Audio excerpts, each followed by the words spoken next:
정치대담 캠프 대 캠프 시작하겠습니다. 오늘은 한민수 더불어민주당 이재명 선대위 공보단 부단장, 이두아 국민의힘 윤석열 선거본부 법률지원단 부단장 함께하겠습니다. 두 분 어서 오십시오. 안녕하세요. 안녕하십니까. 자, 그럼 먼저 오늘 더불어민주당 이재명 후보 그리고 윤석열 후보의 주요 행보들 강다한 앵커가 소개를 하겠습니다. 자, 강다한 앵커.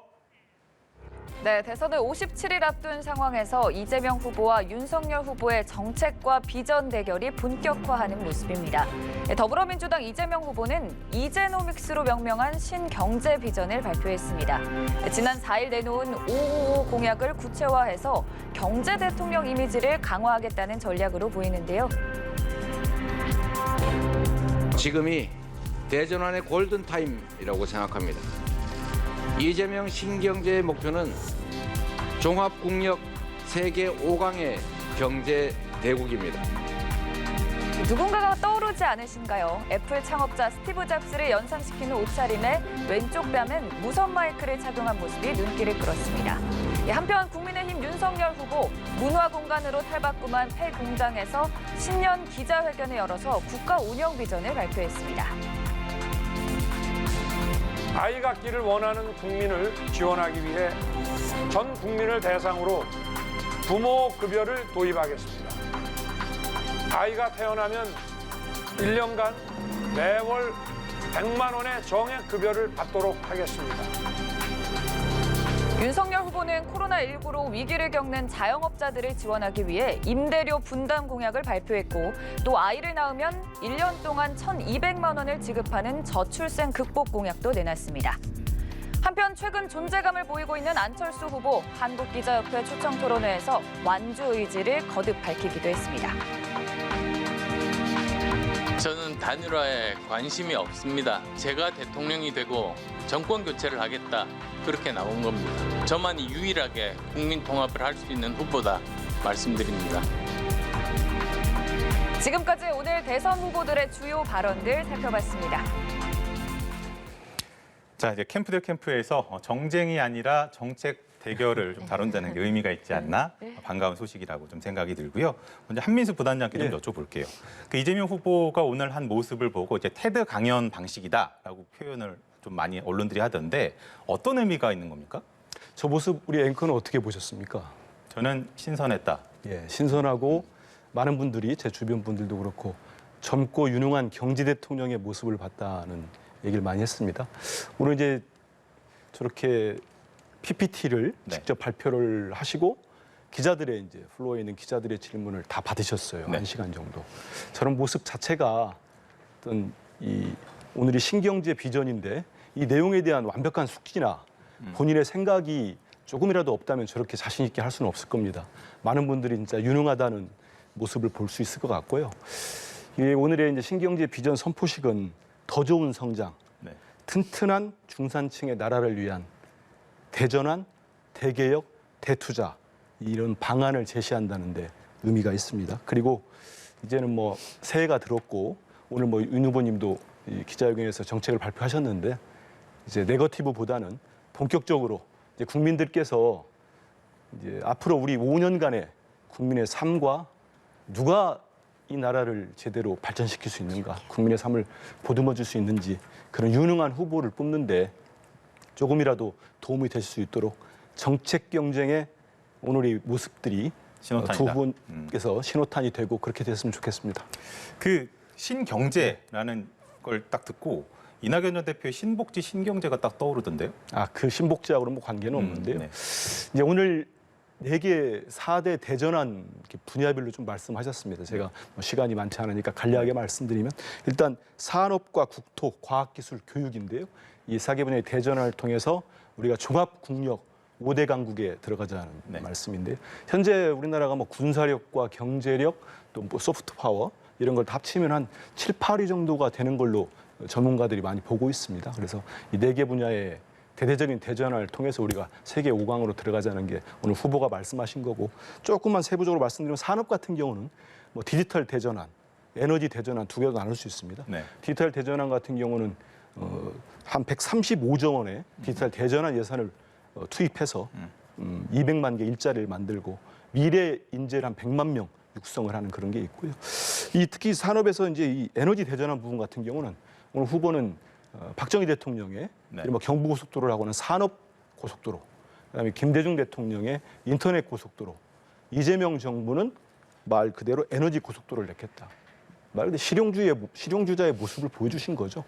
여야 가리지 않고 좋은 정책을 쓰겠다는 거였고요.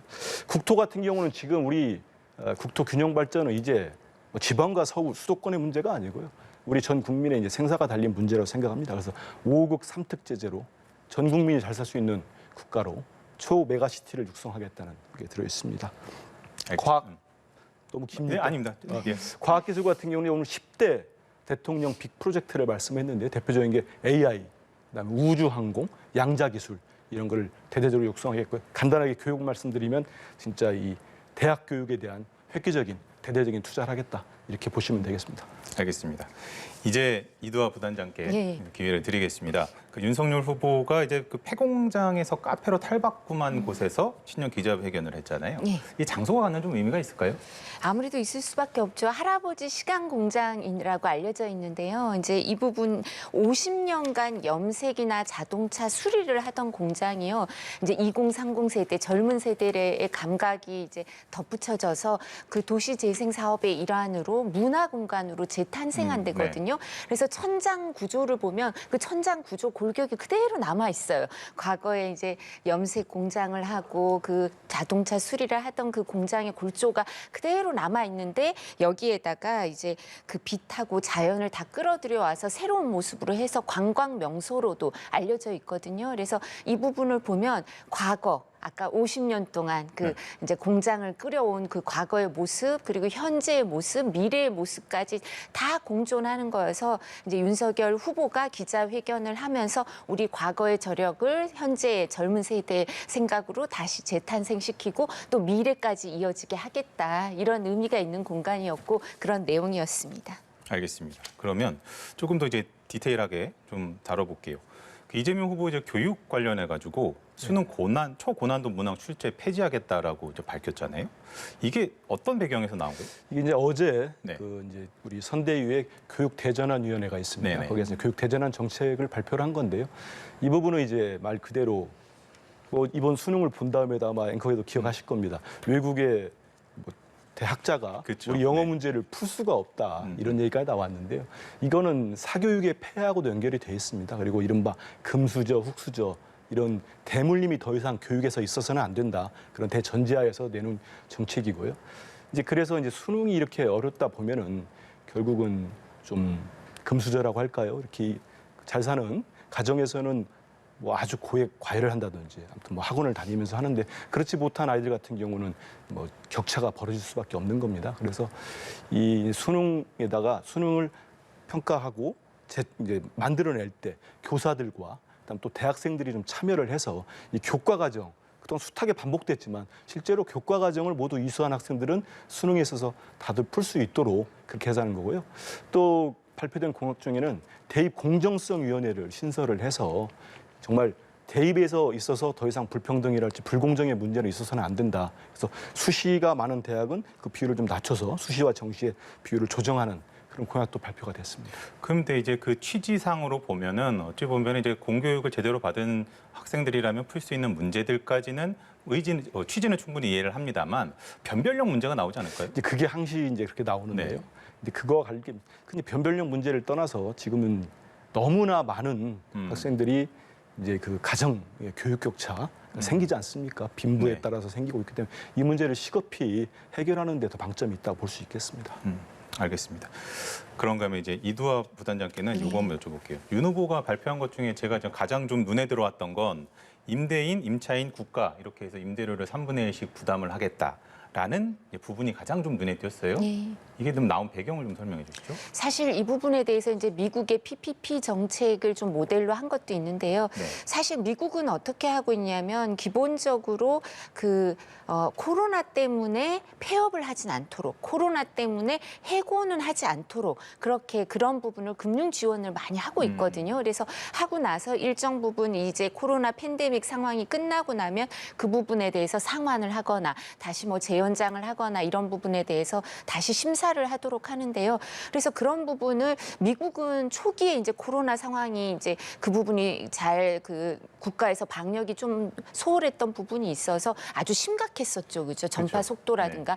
그런데 이런 그 자영업자들에 대해서 제가 말씀드린 것처럼 코로나 때문에 폐업은 하지 않도록 임대료를 지원한다든가 아니면 코로나 때문에 데리고 있던 사람들을 해고는 하지 않도록 인건비 등 고정 비용을 계속 지원을 해주는 부분이 있거든요. 그럼 경제가 선순환이 되잖아요. 이 자영업자 밑에 있던 사람들도 내가 갑자기 해고당하는 일을 그렇죠. 없겠다는 걸 국가가 지원을 해주니까 그런 부분이 있어서 그게 성공적으로 미국도 여러 가지 지원책이 있었지만 그중에 이제 성공적으로 한 1년 이상 이루어져 낸 걸 보고 저희도 그 부분에 좀 아이디어를 얻었고요. 근데 이 부분 제가 말씀드리고자 하는 건 우리는 그게 그 임대인도 3분의 1 부담을 하게 되잖아요. 그렇죠? 근데 임대인이 3분의 1 부담을 하는 거는 실제로 그 생계형 임대업자는 제외가 돼요. 그러니까 임대료 받아서 먹고 살아야 되는 사람한테 3분의 1 부담하라고 하면 안 되잖아요. 그죠? 근데 그렇지 않은 사람들, 그런 사람들은 제외하고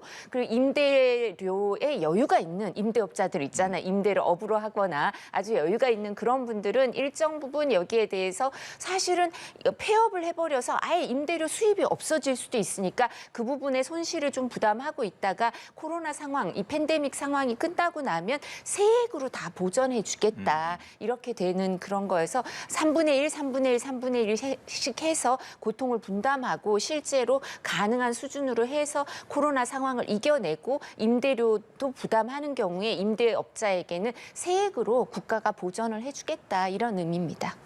이게 참 취지로 들으면 상당히 좀 좋은 구상인 것 같은데 또 선별 작업이 또 힘들지 않을까라는 생각도 들고 또 일부에서는 이게 결국에는 임대료 인상으로 가지 않겠느냐 이런 좀 지적들도 있어요. 그 부분 임대료 인상으로 가지 않도록 노력해야 될 거고요. 선별 작업이라고 말씀을 하셨는데 네.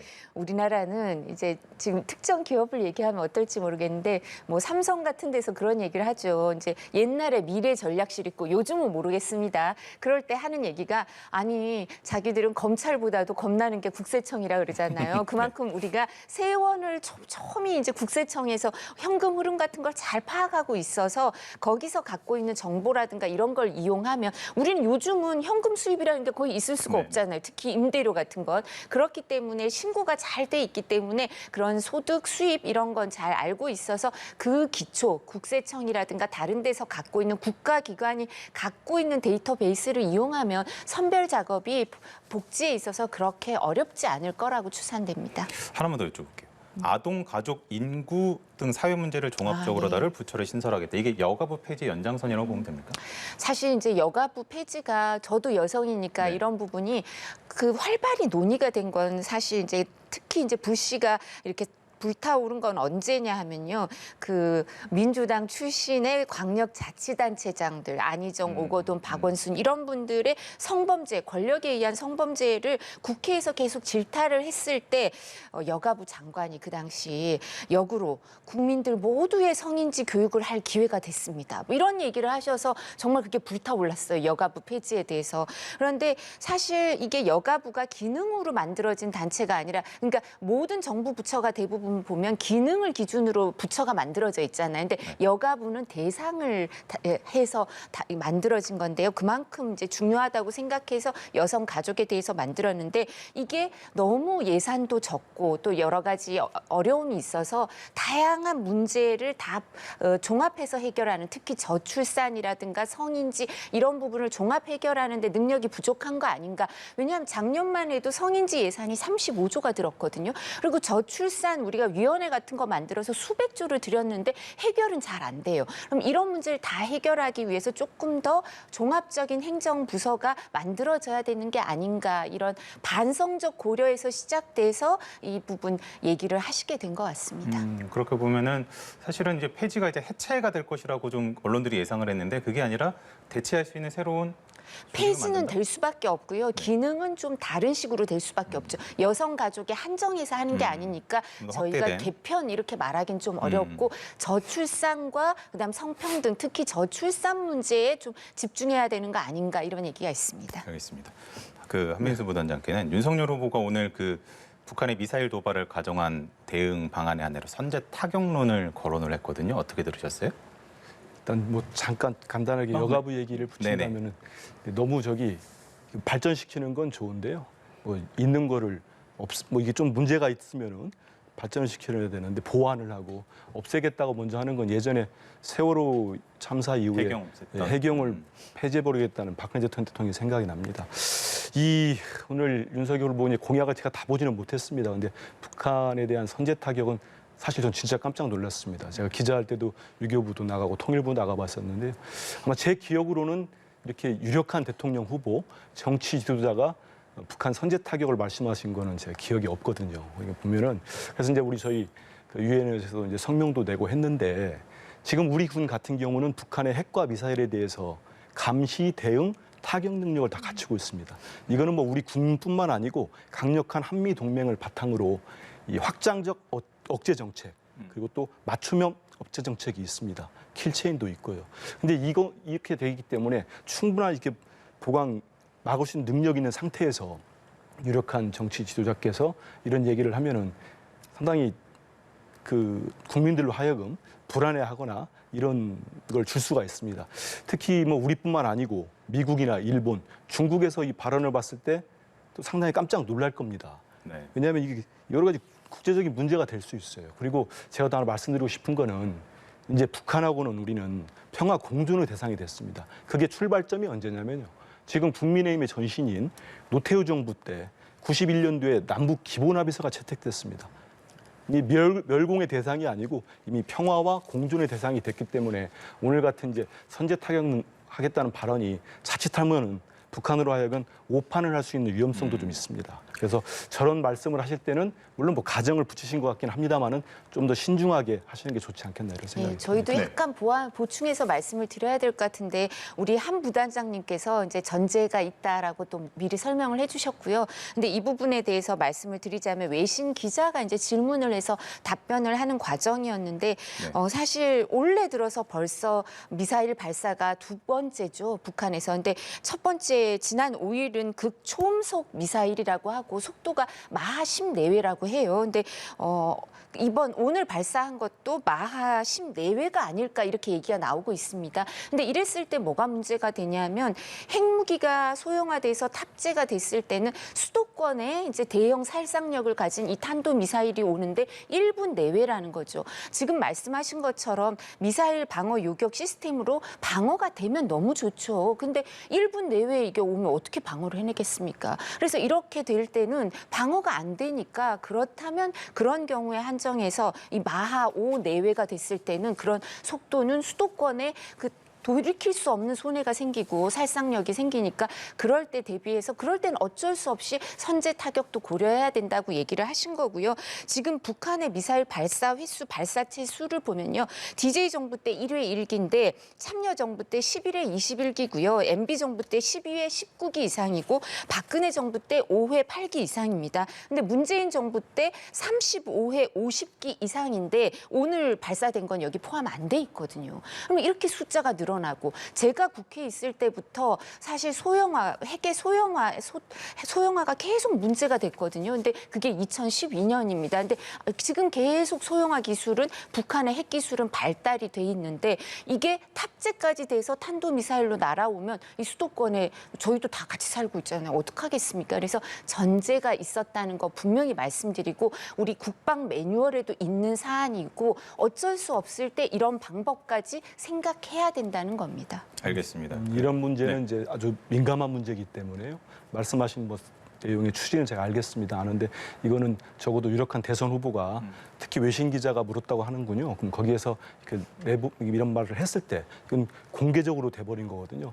상당히 파장이 있는 얘기입니다. 지금 북한도 물론이겠지만은 그래서 미사일 발사하고는 부분들은 우리가 지금 한미일이 얼마나 빠르게 체크하고 미사일의 궤적까지 다 추적하고 있지 않습니까? 그런 상황에서 이 국가 지도자가 되겠다는 분이 이런 표현을 한 거는 제가 들어본 적이 없는데 이게 자칫하면은 여러 국가들에게 외교적 파장까지 있을 수밖에 없는 발언이니까 조금 더 신중한 게 좋지 않겠나 이런 이제 생각이 국가 듭니다. 지도자의 가장 우선적인 책무는 국민과 영토를 지켜내는 거죠. 알겠습니다. 네. 결국에는 뭐 두 후보의 대북관 또 외교관, 안보관 이거 관련해서 이제 토론이 이루어지게 되면은 거기서 또 국민들이 검증을 할 수 있지 않을까 이렇게 생각을 하고요. 사실 뭐 오늘 비전 발표도 있었고 신년 기자회견도 있었고 이게 설 연휴를 앞두고 국가 경영 비전 부분에 좀 선점을 해야겠다라는 그런 취지가 있는 것으로 읽히는데 표심에 어떤 영향을 줄지가 관전 포인트가 되지 않을까 생각을 해봅니다. 오늘 캠프들 캠프 여기서 마치겠습니다. 고생하셨습니다. 감사합니다. 감사합니다.